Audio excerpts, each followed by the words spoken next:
Since the early days of unidentified flying objects, or UFOs, many people have wondered about the true origin of these sightings. Could UFOs be a sign of external forces, or does their mystique have a more sociological origin? How is it that UFOs have changed over the past 50 years, from classic flying saucers to ominous black triangles? The changes in stories of alien encounters are even stronger proof of this evolution. Just a half-century ago, aliens looked more like goblins in spacesuits than small people with big bug eyes. How can we explain this change in the way they look?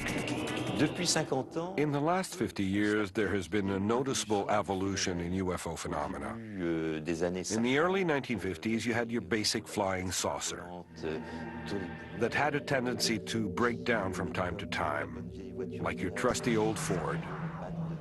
Braver aliens would stop and ask to borrow a screwdriver to repair their ship. The next big trends were alien abductions and encounters with humanoids. Then, in the early 1990s, there were waves of triangle sightings. It seems that there has been an evolution in UFOs and aliens. In actual fact, this evolution has a familiar ring to it, since aliens have evolved in science fiction as well. In 1978, Bertrand Meilloust, a philosopher by trade, published a book that essentially revolutionized the way we think about UFOs, called Science Fiction et Secours Volants, literally science fiction and flying saucers. In it, he made a connection between UFOs and science fiction that apparently no one else had thought of. He compared flying saucer stories from after 1947 with popular science fiction stories prior to 1947. He found many interesting similarities, such as saucer-shaped objects, beams of light, small aliens with big heads, and abductions. It was all there in science fiction. How do we explain such a coincidence? The most obvious answer is that people who report UFO sightings must be avid readers of science fiction, case closed. But Meilloust contended from the start that the answer is not as simple as that. He presented a number of different hypotheses to explain the phenomenon, but the similarities between the two just kept on growing over time. More recently, Michel Merger, an authority on the history of science fiction, suggested that people who see UFOs are a bit like science fiction writers. Their stories, which are at least partly fictional, are based on ideas that they have already been exposed to. They are a product of their culture.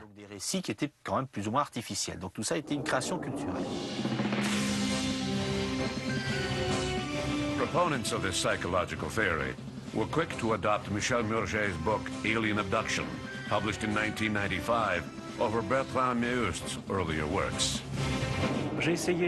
What I was trying to accomplish with that book was to put my observations down on paper. The history of UFOs began in 1947. Books on UFOs had existed for 20 years before that, which meant that American readers were already familiar with the concepts of disc-shaped crafts, flying saucers, and small pilots with big heads, small pilots who abduct people. It was all there in American science fiction magazines, so it could be said that these alien stories were all simply based on these fictional models. For example, science fiction introduced the idea of men in black, who are now a well-known phenomenon in UFO circles. They're often suspected of being aliens in disguise who visit and harass UFO witnesses. As early as 1930, a document by Fortean Edmund Hamilton described one of these beings disguised as a human going around abducting or killing people because they knew too much. You get the general idea. So you see, there are distinct correlations between American fiction of the 1920s and 30s and UFO stories reported later on. That being said, there's no way of knowing precisely how the transference occurred. It would take a highly specialized sociological study that, for all intents and purposes, would be next to impossible to conduct today.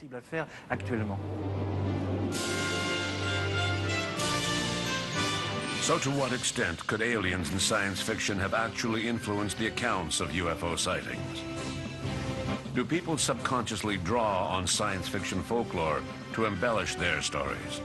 Or do they really experience what they claim?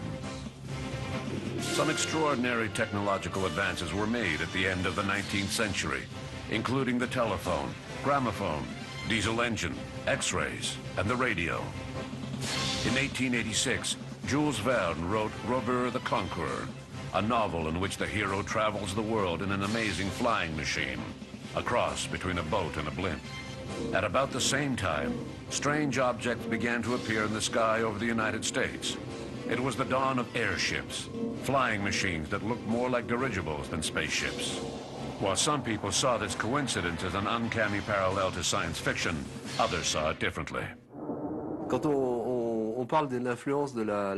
When discussing the influence of science fiction on UFO sightings, people will often bring up the wave of airships over the United States in 1897. During the Great Airship, as it was known, one or more objects were seen flying over the country. Some people even claim to have met the occupants. Rationalists pointed to Robert the Conqueror and other futuristic novels, as sci-fi novels were known back then, saying that they had influenced journalists to create these tall tales, which was probably true in some cases. But literature wasn't the main cause of the wave. There was just something in the air at the time. Patents were being issued for inventions that bore a striking resemblance to the strange flying machines of the day. Machines made with Victorian technology, not just nuts and bolts, but heavy-duty hardware. These were machines that should not have been able to fly at all. Still, people claim to have seen giant steel cylinders with paddle wheels flying in the skies. Very strange indeed. We need to consider the possibility that people really did see these older UFOs. This is a subject that has always been of great interest to me because these sightings occurred before 1947. Before man had begun to fly, before the invention of any aviation technology. And I guess it's entirely possible that people found old pictures from that era and touched them up, claiming that they showed what was seen in the sky at the time. Maybe that's how we ended up with those pictures of flying cigars or hovering discs taken from unusual angles. So were these stories made up or just a sign of the times? The debate continues. There are countless examples, starting with the so-called abduction of Betty and Barney Hill in 1961. In her account, given mostly under hypnosis, Betty Hill reported that she had undergone a pregnancy test that involved inserting a long needle into her navel. There is a scene that is practically identical in Invaders from Mars, a science fiction movie that came out in 1953, 8 years before the Hill ordeal. In addition to the pregnancy test, Invaders from Mars also depicted extraterrestrials using radio transmitter implants to control the minds of their victims. There was no mention of implants in UFO stories from the 1940s and 50s, but they became incredibly popular during the 1980s. Can we just chalk up these abduction stories to the influence of science fiction in the media? Could it be that some abductions are genuine, while others are imaginary? I guess you could say that the issue here is whether some abductions are authentic and some are just hoaxes and delusions. We live in a world of mass culture. If we're European or Canadian, we are very influenced by American mass culture. Let's not forget that thousands of stories have been influencing people since the 1920s and 30s. Plus, there were all those sci-fi movies from the 1950s depicting alien invasions. Even American cartoons featured aliens. That's a lot of exposure to the idea of aliens. And I think that people's minds just got saturated. To put it in visual terms, it's like we're living in a big fish tank, so it seems to me that it must be difficult to distinguish between a fake abduction and a genuine one. I think that as soon as potential scenarios are presented, that's good enough for me personally. It may not be as simple as that. While some people attach a deep significance to these connections, others see them as mere coincidences. There is no doubt in my mind that the witnesses experienced the events as real. You see, for the most part, they're just honest people, giving their version of something they really think happened to them. They believe that their interpretation is the honest-to-God truth. Their stories are not pure fiction, although there are definite similarities between the accounts they give and some elements of science fiction. But then again, you can find pretty much everything in science fiction. What I find interesting, and what, in my opinion, theorists like Michel Murger have not been able to fully explain, is why science fiction only influences certain aspects of witness accounts. Why are descriptions of aliens always the same in every story? Why is it that the bug-eyed monsters of 1930s science fiction have caught on, but not any other space monsters? Why doesn't anyone ever see little green men? Why do aliens perform the exact same tests every time? These types of questions are fundamental, but neither school of thought has been able to answer them yet.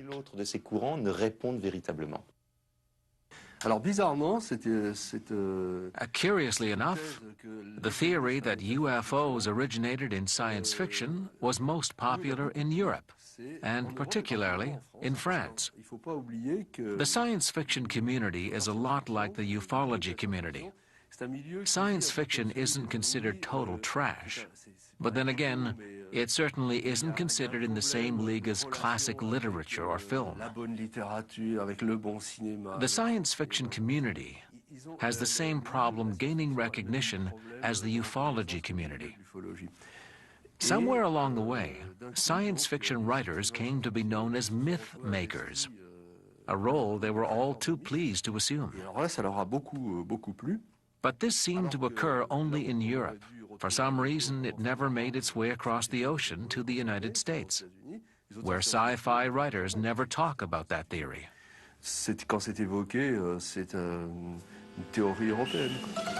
a matter of fact, even though the United States is quite large, science fiction magazines were not really as popular as Michel Murger would lead us to believe. In order for us to believe that they were the original source of myths, they would have had to have been extremely popular, which has not been proven. You have to consider that in the 1920s and 30s, especially in the US, there were entire commissions in charge of protecting the youth from violence, or aliens, or anything else that might give them nightmares. In all likelihood, it was just another form of censorship. In other words, it was thought to be in their youth's best interest to keep them from being exposed to those magazines. I suppose that this may partly explain their lack of popularity during that period. And it's also important to remember that there were major differences between the literature aimed at youth and the literature aimed at adults back then. Long before there were reports of UFO landings, aliens had infiltrated society through science fiction. Today, some people credit science fiction with having created part of our UFO knowledge base, specifically with regards to alien abductions. But still, the sci-fi culture remains on the fringes of society. Is it possible that this culture could have been responsible for one of the most surprising phenomena of the 20th century? Just as UFO literature took ideas from science fiction, likewise, science fiction took ideas from UFO literature. Series like The X-Files and movies like Close Encounters of the Third Kind borrowed extensively from UFO literature. It boils down to the age-old debate of the chicken and the egg. If we look back at when aliens first began to appear in science fiction, one of the first things that comes to mind is H.G. Wells' novel The War of the Worlds, written in 1898.